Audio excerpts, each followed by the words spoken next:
वंदे मातरम। दुनिया में इतनी घृणा, इतनी नफरत अपने बच्चों को सिखा देते हैं अनजाने में कि वो लगातार बढ़ती। हम भी उसी साए में जिए, घृणा के भाव में, नफरत के भाव में। बच्चों को भी अनजाने में वही हम दे देते हैं। जो हमारी शिक्षा है, जो हमारी नीतियां हैं, वो समाज में इसी का भाव फैलाती है।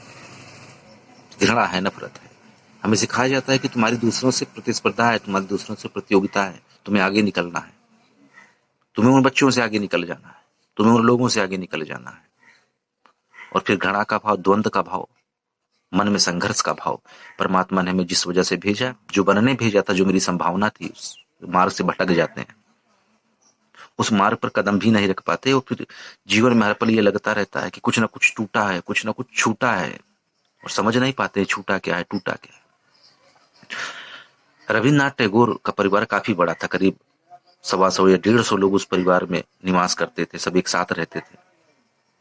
रविन्द्रनाथ की माँ की आदत थी कि वो डायरी लिखती थी, और उन्होंने एक जगह जिक्र किया, वर्णन किया कि मेरे घर के सभी बच्चे पढ़ने में बड़े होशियार हैं, मेधावी हैं, होनहार हैं, अच्छे नंबरों से पास होते हैं परीक्षाओं में।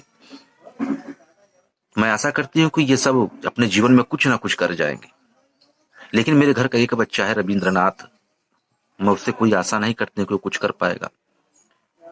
ना वो होनहार है, ना मेधावी है। परमात्मा ने उसे क्या बना करके भेजा है, मैं समझ नहीं पाती हूँ। आज हम सब रविन्द्रनाथ जी को जानते हैं, रविन्द्रनाथ टैगोर को जानते हैं, उनके परिवार को, उनके भाइयों को कोई नहीं जानता है। रविन्द्रनाथ जब मृत्यु के करीब थे 5-6 दिन पहले, तो किसी व्यक्ति ने उनसे पूछा कि आपने इतने गीत लिखे, आप किससे आगे जाना चाहते थे? उन्होंने कहा, किसी के आगे जाने से मेरा मतलब ही क्या था। गीत मेरे आनंद थे, मैं दूसरे से क्यों प्रतिस्पर्धा करूंगा। गीत मेरे अंदर खुशी की लहर लाते थे, गीत मेरे अंदर वो भाव लाते थे कि मैं परमात्मा के बहुत करीब पहुंच रहा हूं, परमात्मा की गोद में बैठ चुका हूं। मुझे महा आनंद देते थे, इसलिए मैं गीत लिखता था। पश्चिम का एक पेंटर था, चित्रकार वाननाग, उससे किसी ने पूछा कि आपने इतने सारे चित्र बनाए, पेंटिंग किया, इतना समय बर्बाद किया, आपकी दौड़ किसके साथ थी? वाननाग का, मेरी दौड़ किसके साथ होगी, मैं दूसरों के साथ क्यों दौड़ूंगा। मैं चित्र बनाता था, पेंटिंग करता था, तो मैं परमानंद से भर जाता था। मैं उस परमात्मा को अगल बगल कहीं महसूस करने लगता था, और मेरा चित्त हर बार यही कहता था कि तू आनंद से भर जा, और मैं पेंटिंग लेकर के बैठ जाता था, सिर्फ अपने लिए। तो जो हमारी शिक्षा है वो ये है कि तुम्हारी जो दौड़ है, तुम्हारी प्रतिस्पर्धा है, वो दूसरों से है। दूसरों से आगे जाना है तुम्हें, दूसरे पीछे छूट जाने चाहिए, तुम इतना आगे निकल जाओ। और हम संघर्षरत हो जाते हैं, द्वंद से भर जाते हैं, और फिर ऐसा होता है कि घृणा के भाव भी आने लगते हैं कि वो हमसे आगे ना जाने पाए। हो सकता है हम दुलत्ती ही मार दें उसको, इतने नीचे गिर सकते हैं। लेकिन जो वास्तविक शिक्षा है, जो परम शिक्षा है, वो ये बताती है कि तुम्हारी दौड़ दूसरे से नहीं है, तुम्हारी दौड़ अपने आप से है। तो अपने को पार कर जाओ। आज शाम का सूर्य जिस हाल में मुझे छोड़े, कल सुबह का सूर्य मुझे वहां ना पाए, मुझे और आगे पाए। मैं अपने और अंदर चलता चला जाऊं, और अंदर और अंदर। मैं अपने उस अंदर वहां तक पहुंच जाऊं जहां पर एक मंदिर बना हुआ है।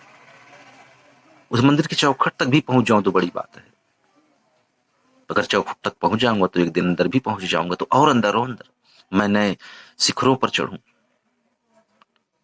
मैं रोज नए क्षितिज तक जाऊं। इतनी आशा, अपने को पार कर जाना, अपने का अतिक्रमण कर लेना।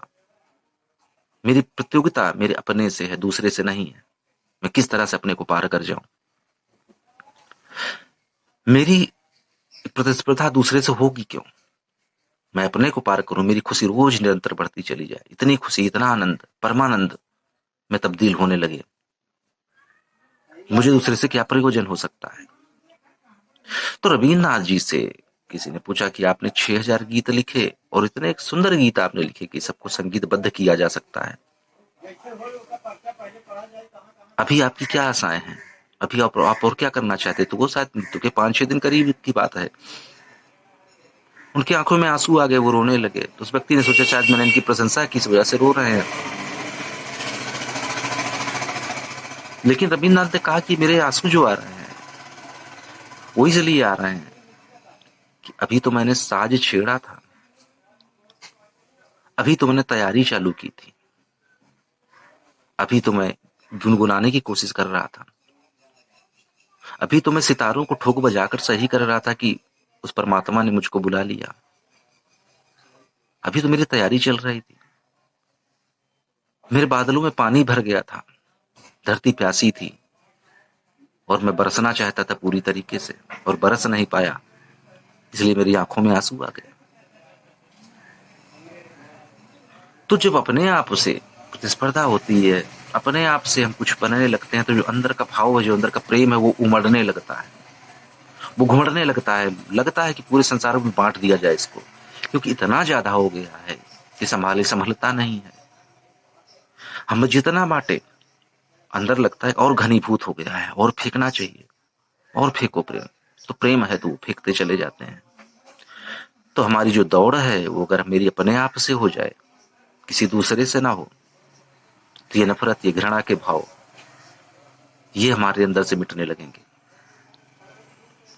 तो शिक्षा में अगर ये शामिल किया जाए कि जो बच्चा जो होना चाहे, जो उसका वास्तविक स्वरूप है, जो वो हो सकता है, जो उसकी संभावनाएं हैं,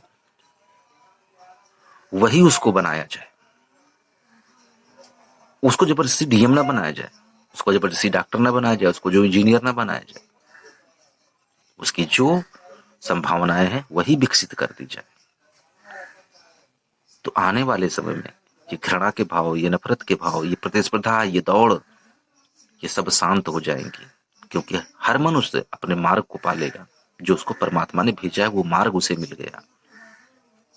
तो शिक्षा में ऐसी चीजें आनी चाहिए, ऐसे खोज होनी चाहिए कि उस बच्चे के अंदर संभावनाएं क्या है और उस संभावनाओं को विकसित कर दिया जाए।